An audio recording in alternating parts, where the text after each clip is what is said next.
జగన్ రెడ్డిలో క్రమంగా మార్పు వస్తోంది. అన్నీ నేనే, అంతా నేనే అన్న భావన పోయి ఇప్పుడిప్పుడే గ్రౌండ్ రియాలిటీ అర్థమవుతోంది. చేసిన తప్పులు, ఏకపక్ష నిర్ణయాలు కంటి ఎదురుగా కనిపించి వెక్కిరిస్తూ ఉంటే ఓటమికి కారణాలు ఇప్పుడిప్పుడే అర్థమవుతున్నాయి. పార్టీ నుంచి బయటకు వెళ్లిపోయిన విజయసాయిరెడ్డి చెప్పిన కోటరీ సూత్రం కూడా కరెక్టేనని ఆయనకు అనిపిస్తోంది. దీంతో ఇప్పుడు 5 ఏళ్ల పాలనపై తనకు తానుగా సమీక్షించుకుంటున్నారు. ఇన్ని తప్పులు చేశామా, మనం అనవసరంగా అందలం ఎక్కించిన వాళ్ళు ఇంతమంది ఉన్నారా అంటూ జగన్ రెడ్డి తన ఆంతరంగికుల వద్ద ప్రస్తావిస్తున్నారు. కొంతమందిని అనవసరంగా ప్రోత్సహించి ఇప్పుడు చేతులు కాల్చుకున్నారని తన సిబ్బంది దగ్గర జగన్ రెడ్డి వాపోతున్నారు.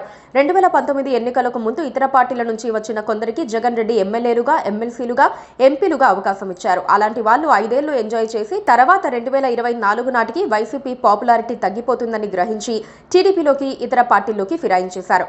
ఇప్పుడు అక్కడ అధికారాన్ని అనుభవిస్తున్నారు. నెల్లూరు పెద్దారెడ్లైనా, కొందరు కమ్మ సామాజిక వర్గం నేతలైనా సరే తనను అడ్డంగా, నిలువుగా మోసగించి వెళ్లిపోయారని జగన్ రెడ్డి ఆవేదన చెందుతున్నట్లు ఆయనకు అత్యంత సన్నిహితులు చెబుతోన్నమాట. చివరకు కార్పొరేషన్ పదవులు పొందిన వారు సైతం పలాయనం చిత్తగించారని ఆయన గుర్తించారు. బీసీ, ఎస్సీ, ఎస్టీ, మైనారిటీలకు అత్యధిక స్థానాలు ఇస్తే తమ పార్టీకి శాశ్వత ఓటు బ్యాంకు వస్తుందని జగన్ భావించారు. అందులో నిజం కూడా ఉంది. ఆయా వర్గాల్లో అనుకూలత ఏర్పడితే గెలవటం సులభం అవుతుందనటంలో సందేహం లేదు. కాకపోతే ఆయా వర్గాల్లో ఎంపిక చేసిన అభ్యర్థులే ఆయారాం, గయారామ్స్ గా మారారు. అప్పట్లో వైసీపీకి శాసనసభలో భారీగా బలం ఉండటంతో ఎక్కువ మంది ఎమ్మెల్సీలను ఎన్నుకునే అవకాశం వచ్చింది. అలా ఎన్నికైన వారిలో ఎక్కువ మంది ఇప్పుడు వెళ్లిపోతున్నారు, పక్క చూపులు చూస్తున్నారు. సి రామచంద్రయ్య, జంగా కృష్ణమూర్తి లాంటి వాళ్ళు ఇప్పటికే చెక్కేశారు. ప్రస్తుతం శాసన మండలి డిప్యూటీ చైర్మన్ గా ఉన్న జకియా ఖానం కూడా టీడీపీలో చేరేందుకు నానా తంటాలు పడుతున్నారు. చంద్రబాబును ప్రసన్నం చేసుకునేందుకు వంగి వంగి దండాలు పెడుతున్నారు. కనీసం వార్డు మెంబర్ గా గెలవలేని జకియా ఖానం లాంటి వాళ్లను అందలం ఎక్కించి డిప్యూటీ చైర్మన్ పదవిని కూడా ఇప్పిస్తే ఇప్పుడు తనను అడ్డంగా మోసగించారని జగన్ రెడ్డి బాధపడుతున్నారట.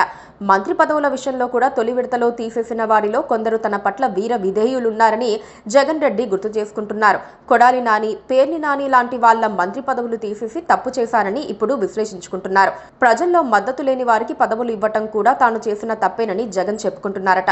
అంతా తన పేరు మీదే జరగాలని, జగనన్నను చూసి ఓటేయండి అన్న నినాదం బాగా పనిచేస్తుందని భ్రమపడినట్లుగా ఆయన ఒప్పుకుంటున్నారు. క్షేత్రస్థాయిలో పనిచేయాల్సిన వారిలో దమ్ము లేకపోవడంతో జనంలో పార్టీ పలుచనైపోయిందని జగన్ గుర్తించారు.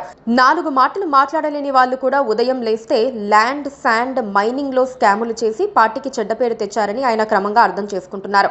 డబ్బులు తిన్నది వాళ్ళైతే మొత్తం తాడేపల్లి ప్యాలెస్ కు చేరిందన్న ప్రచారం జగన్ ను కృంగదీస్తోంది.